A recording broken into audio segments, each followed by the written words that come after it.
অভিশপ্ত শয়তান থেকে মহান আল্লাহর নিকট আশ্রয় চায়। সকল প্রশংসা সমগ্র বিশ্বের প্রতিপালক মহান আল্লাহর জন্য।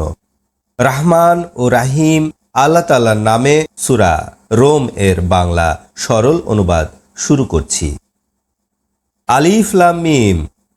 রোমকগণ পরাজিত হল। নিকটবর্তী জমিনে তারা পরাজিত হওয়ার পরে কয়েক বছরের মধ্যেই অচিরেই বিজয়ী হবে। পূর্বের আদেশ এবং পরের আদেশ সবই আল্লাহর। সেদিন মুমিনগণ আনন্দিত হবে। আল্লাহর সাহায্যের মাধ্যমে তিনি যাকে ইচ্ছা করেন তাকে সাহায্য করেন। তিনি পরাক্রমশালী, দয়ালু। আল্লাহর প্রতিশ্রুতি, তিনি তার প্রতিশ্রুতি ভঙ্গ করেন না, কিন্তু অধিকাংশ মানুষেরা তা জানে না। তারা দুনিয়ার জীবনের বাহ্যিক দিকটা সম্পর্কে জ্ঞান রাখে, অথচ তারা পরকাল সম্পর্কে নিষ্ক্রিয়। তারা কি নিজদের অন্তরে ভেবে দেখে না যে আল্লাহ তাআলা আকাশ, পৃথিবী এবং এর মাঝে যা কিছু আছে যথাযথভাবে এবং নির্দিষ্ট সময়ের জন্য সৃষ্টি করেছেন? নিশ্চয়ই অধিকাংশ মানুষ তাদের রবের সাথে সাক্ষাৎকে অস্বীকার করে। তারা কি পৃথিবীতে ভ্রমণ করে না এবং দেখে না যে তাদের পূর্ববর্তীদের পরিণাম কি হয়েছিল? তারা এদের চেয়ে শক্তিশালী ছিল। এদের চেয়ে তারা অধিক পরিমাণে পৃথিবী আবাদ করেছিল। তাদের কাছে উজ্জ্বল প্রমাণ নিয়ে তাদের রাসূলগণ এসেছিল। আল্লাহ তাআলা এরূপ নন যে তাদের উপর জুলুম করবেন, বরং তারা নিজেরা নিজদের উপর জুলুম করতেছিল। অতঃপর যারা খারাপ কাজ করেছে তাদের পরিণাম খারাপ হয়েছে। তারা আল্লাহর আয়াতগুলোকে অস্বীকার করেছে এবং ওগুলির সাথে ঠাট্টা বিদ্রূপ করেছে।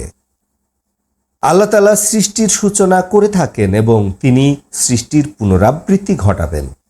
তারপরে তোমরা সবাই তার কাছে প্রত্যাবর্তন করবে এবং যেদিন কিয়ামত অনুষ্ঠিত হবে সেদিন অপরাধীরা নিরাশ হবে এবং তাদের শরীকদের মধ্যে কেউ তাদের সুপারিশকারী হবে না, বরং তারা তাদের অংশীদারিত্বকে অস্বীকার করবে। যেদিন কিয়ামত অনুষ্ঠিত হবে সেদিন মানুষেরা বিভক্ত হয়ে পড়বে। অতঃপর যারা বিশ্বাস করেছে এবং ভালো কাজ করেছে তারা জান্নাতে আনন্দ উপভোগ করবে। অতঃপর যারা কুফরি করেছে এবং আমার নিদর্শনগুলি অস্বীকার করেছে এবং পরকালের সাক্ষাৎকে অস্বীকার করেছে তাদেরকে শাস্তির মধ্যে উপস্থিত করা হবে। অতঃপর আল্লাহর পবিত্রতা যখন তোমরা সন্ধ্যায় ও প্রভাতে উপনীত হও। আকাশ পৃথিবীর সমস্ত প্রশংসা তার এবং অপরাহ্নে ও দ্বিপ্রহরে। তিনি মৃত হতে জীবিতকে বের করেন এবং জীবিত হতে মৃতকে বের করেন এবং পৃথিবী মরে যাওয়ার পর তাকে জীবিত করবেন।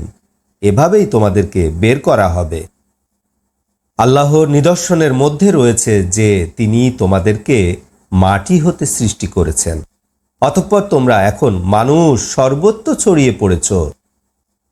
এবং আল্লাহর নিদর্শনাবলীর মধ্যে রয়েছে তিনি তোমাদের জন্য সৃষ্টি করেছেন জোড়া তোমাদের নিজ হতে, যাতে তোমরা তাদের নিকট শান্তি পাও, এবং তোমাদের মধ্যে সৃষ্টি করেছেন ভালোবাসা এবং দয়া। নিশ্চয় এর মধ্যে রয়েছে নিদর্শনসমূহ ওই জাতির জন্য যারা চিন্তা করে। আল্লাহর নিদর্শনাবলীর মধ্যে রয়েছে আকাশ পৃথিবীর সৃষ্টি, ভাষার ভিন্নতা, রঙের ভিন্নতা, এবং নিশ্চয় এর মধ্যে রয়েছে নিদর্শনসমূহ জ্ঞানীদের জন্য। আল্লাহ তাআলার নিদর্শনাবলীর মধ্যে রয়েছে রাতে এবং দিনে তোমাদের নিদ্রাগমন এবং আল্লাহর অনুগ্রহের অনুসন্ধান। নিশ্চয় এর মধ্যে রয়েছে নিদর্শনসমূহ যারা শোনে। আল্লাহ তাআলার নিদর্শনাবলীর মধ্যে রয়েছে তিনি তোমাদেরকে বিদ্যুৎ দেখান ভয় এবং আশা সহকারে, এবং আকাশ হতে বৃষ্টি বর্ষান, অতঃপর ভূমি প্রাণহীন হয়ে যাওয়ার পরে তার মধ্যে প্রাণ সঞ্চালন করেন। নিশ্চয় এর মধ্যে রয়েছে নিদর্শনসমূহ ওই জাতির জন্য যারা জ্ঞান রাখে। আল্লাহর নিদর্শনাবলীর মধ্যে রয়েছে যে আকাশ পৃথিবী তার আদেশে স্থির রয়েছে। অতঃপর যখন পৃথিবী হতে বের হওয়ার জন্য তোমাদেরকে ডাক দিবেন তখন তোমরা সবাই বেরিয়ে পড়বে। আকাশ পৃথিবীর মাঝে যা কিছু আছে সব কিছুর মালিক আল্লাহ, সবাই তার অনুগত আজ্ঞাবহ। তিনি সেই আল্লাহ যিনি সৃষ্টির সূচনা করেন এবং পুনরায় সৃষ্টি করবেন, এবং ইহা তার জন্য অতি সহজ। আকাশ পৃথিবীর মাঝে তিনি শ্রেষ্ঠ গুণের অধিকারী, তিনি পরাক্রমশালী, প্রজ্ঞাময়। তোমাদের নিজদের থেকে তোমাদের জন্য আল্লাহ তাআলা একটি দৃষ্টান্ত দিচ্ছেন। আমি তোমাদেরকে যে জীবিকা দান করেছি, তোমাদের অধিকারভুক্ত দাসদাসীরা কি উহাতে অংশীদার? তোমরা এবং তোমাদের দাসদাসীরা কি উহাতে সমান অধিকারী? তোমাদের নিজদের মতো তাদেরকে কি ভয় করো? এভাবেই আমি আয়াতগুলো স্পষ্ট করে দিচ্ছি ওই জাতির জন্য যারা জ্ঞান রাখে। বরং জালিমরা তাদের কামনা বাসনার অনুকরণ করে জ্ঞান না থাকার কারণে। আল্লাহ তাআলা যাকে বিপদগামী করেন তাকে কেউ পথে আনতে পারে? তাদের জন্য কোনো সাহায্যকারী নেই। আপনি নিজকে দ্বীনে হানিফের উদ্দেশ্যে স্থির করুন। আল্লাহ তাআলার সাধারণ নিয়ম, যে নিয়মের উপরে আল্লাহ তাআলা মানুষ সৃষ্টি করেছেন। আল্লাহর সৃষ্টির সে নিয়মের কোনো পরিবর্তন নেই। ইহা হচ্ছে প্রতিষ্ঠিত আইন, অথচ অধিকাংশ মানুষেরা তা জানে না। তোমরা আল্লাহর অভিমুখী হও, তাকে ভয় করো, সালাত প্রতিষ্ঠা করো, মুশরিকদের দলভুক্ত হও না। তোমরা তাদের দলভুক্ত হবে না যারা তাদের দ্বীনকে বিভক্ত করেছে এবং বিভিন্ন দলে বিভক্ত হয়েছে। প্রত্যেক দলই তাদের বিষয়বস্তু নিয়ে সন্তুষ্ট, নিজদের কাছে যা আছে তা নিয়ে সন্তুষ্ট। মানুষকে যখন কোনো দুঃখ কষ্ট স্পর্শ করে, তখন তারা তাদের রবকে ডাকে বিশুদ্ধ চিত্তে, তার দিকে রজ্জু হয়ে। অতঃপর তিনি যখন তাদেরকে স্বীয় রহমতের স্বাদ গ্রহণ করান, তখন তাদের একদল তাদের রবের সাথে শিরক করতে শুরু করে। ফলে তারা আমাদের দেয়া নিয়ামতকে অস্বীকার করে। অতএব ভোগ করো, অতি শীঘ্রই জানতে পারবে। আমি কি তাদের উপরে কোনো প্রমাণ নাজিল করেছি যা তাদের শিরকের পক্ষে কথা বলে অথবা শিরক করতে আদেশ দেয়? যখন আমি মানুষদেরকে রহমতের স্বাদ গ্রহণ করাই, তখন তারা উহাতে আনন্দিত হয়, এবং তাদের কর্মের জন্য যখন তাদের উপর কোনো দুর্যোগ আসে, তখন তারা নিরাশ হয়ে পড়ে। তারা কি দেখে না, নিশ্চয় আল্লাহ তাআলা যাকে ইচ্ছা করেন তার জীবিকা প্রসারিত করে দেন, যাকে ইচ্ছা কমিয়ে দেন। নিশ্চয় এর মধ্যে রয়েছে নিদর্শনসমূহ ওই জাতির জন্য যারা ঈমানদার। অতঃপর আপনি নিকটতম আত্মীয়দের অধিকার অর্পণ করুন এবং মিসকিন ও মুসাফিরদের অধিকার অর্পণ করুন। যারা আল্লাহর সন্তুষ্টি অর্জন করতে চায় তাদের জন্য ইহা উত্তম, এবং এরাই প্রকৃতপক্ষে জয়যুক্ত।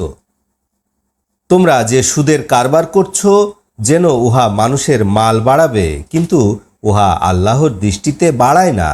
এবং আল্লাহর সন্তুষ্টি লাভের জন্য তোমরা যে জাকাত দিচ্ছ, আল্লাহ তাদের জন্য বর্ধনকারী।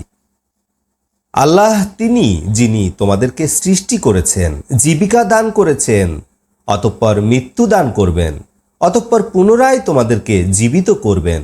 তোমাদের শরীকদের মধ্যে এমন কেউ আছে কি যে এ ধরনের কোনো কাজ করতে পারে? আল্লাহর পবিত্রতা, যা তার সাথে শরীক করা হয় তা হতে তিনি ঊর্ধ্বে। জলে স্থলে যে সকল বিপর্যয় প্রকাশ পায়, উহা কেবলমাত্র মানুষের হাতের কামাই।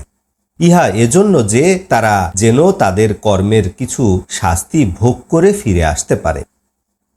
আপনি বলুন, তোমরা পৃথিবী ভ্রমণ করো, দেখো পূর্ববর্তীদের পরিণাম কি হয়েছিল। তাদের অধিকাংশ মুশরিক ছিল। আপনি আপনার নিজকে খাঁটি দ্বীনের মধ্যে প্রতিষ্ঠিত করুন, এমন দিন আসার আগে যা আল্লাহ হতে ফিরাবার কারো সাধ্য নেই। সেদিন মানুষ বিভক্ত হবে। যে কুফরি করে, কুফরির পরিণতি তার উপরেই আসবে, এবং যে ভালো কাজ করে সে নিজের জন্যই সুখসজ্জা তৈরি করে। কারণ আল্লাহ তাআলা স্বীয় অনুগ্রহ হতে প্রতিদান দিবেন তাদেরকে যারা ঈমান এনেছে এবং ভালো কাজ করেছে। নিশ্চয় আল্লাহ তাআলা কাফিরদেরকে ভালোবাসেন না। আল্লাহর নিদর্শনাবলীর মধ্যে একটি হচ্ছে এই যে তিনি সুসংবাদ বহনকারী বাতাস প্রেরণ করেন, যার ফলে তোমাদেরকে তিনি তার রহমতের স্বাদ গ্রহণ করাতে পারেন এবং তার আদেশে নৌকাগুলি চলতে পারে এবং তোমরা তার অনুগ্রহ অনুসন্ধান করতে পারো এবং তার প্রতি কৃতজ্ঞতা জ্ঞাপন করতে পারো। নিশ্চয় আমি আমার পূর্বে আমার রাসূলগণকে তাদের জাতির কাছে প্রেরণ করেছিলাম। তারা তাদের কাছে উজ্জ্বল প্রমাণ নিয়ে এসেছিল। অতঃপর আমি অপরাধীদের থেকে প্রতিশোধ গ্রহণ করেছি এবং আমার দায়িত্ব মুমিনদেরকে সাহায্য করা। আল্লাহ তাআলা বায়ু প্রেরণ করেন, ওই বায়ু মেঘগুলি বহন করে। অতঃপর তিনি আকাশে মেঘগুলি ছড়িয়েছেন যেরূপ ইচ্ছা করেন। অতঃপর ওগুলি খণ্ড খণ্ড করেন। আপনি দেখবেন তার মাঝখান থেকে বৃষ্টি বেরিয়ে আসছে। অতঃপর তিনি তার বান্দাদের মধ্য হতে যাকে ইচ্ছা করেন তার কাছে বৃষ্টি পাঠিয়ে দেন। তখন তারা আনন্দিত হয়। যদিও তাদের উপর বৃষ্টিপাত ঘটানোর পূর্বে নিরাশ ছিল। অতএব আল্লাহর রহমতের নিদর্শনের প্রতি লক্ষ্য করুন। জমিন প্রাণহীন হয়ে যাওয়ার পরে কিভাবে তার মধ্যে প্রাণ সঞ্চার করেন। নিশ্চয় আল্লাহ তাআলা এভাবেই মৃতকে জিন্দা করেন। তিনি সব কিছুর উপরে ক্ষমতাবান। এবং যদি আমি শাস্তি বহনকারী বাতাস পাঠাই এবং তারা দেখতে পায় তাদের শস্যক্ষেত্র হলুদ বর্ণের, তখন তারা অকৃতজ্ঞ হয়ে পড়বে। নিশ্চয় আপনি মৃতকে শোনাতে পারেন না এবং বধিরকে আহ্বান শোনাতে পারেন না যখন তারা পিঠ ফিরিয়ে চলে যায়। আপনি অন্ধকে তাদের ভুল পথ হতে সঠিক পথে আনতে পারেন না। আপনি কেবল তাদেরকেই শোনাতে পারেন যারা আমার আয়াতসমূহ বিশ্বাস করে এবং আত্মসমর্পণকারী হয়। তিনি সেই আল্লাহ যিনি তোমাদেরকে দুর্বল হতে সৃষ্টি করেছেন, তারপরে দুর্বলতার পরে তোমাদেরকে শক্তিশালী করেছেন, অতঃপর শক্তির পরে দুর্বল এবং বার্ধক্য। তিনি যা ইচ্ছা করেন তাই সৃষ্টি করেন। তিনি জ্ঞানী, সর্বশক্তিমান। যেদিন কিয়ামত অনুষ্ঠিত হবে, অপরাধীরা কসম করে বলবে যে তারা মুহূর্তের বেশি অবস্থান করেনি। এভাবেই তারা পৃথিবীতে উল্টা চলত। যাদেরকে জ্ঞান ও ঈমান দান করা হয়েছে, অবশ্যই তোমরা আল্লাহর কিতাব অনুসারে পুনরুত্থান পর্যন্ত অবস্থান করেছ এবং এই হচ্ছে সেই পুনরুত্থান, কিন্তু তোমরা তা জানতে না। সেদিন জালিমদের কোনো ওজর আপত্তি উপকারে আসবে না এবং তাদেরকে আল্লাহর সন্তুষ্টি লাভের সুযোগ দেয়া হবে না। এবং নিশ্চয় আমি এই কুরআনের মধ্যে সমস্ত দৃষ্টান্তগুলি বর্ণনা দিয়েছি। আপনি যদি তাদের কাছে কোনো নিদর্শন নিয়ে আসেন, তবে অবিশ্বাসীরা অবশ্যই বলবে তোমরা মিথ্যাবাদী ছাড়া আর কিছু নও। এভাবেই আল্লাহ তাআলা ওই সব লোকের অন্তরে মোহর মেরে দেন যারা জ্ঞানার্জন করে না। আপনি ধৈর্য ধারণ করুন। আল্লাহর প্রতিশ্রুতি সত্য। অবিশ্বাসীরা যেন আপনাকে রাগান্বিত করে না তোলে। আলহামদুলিল্লাহে রাব্বিল আলামিন।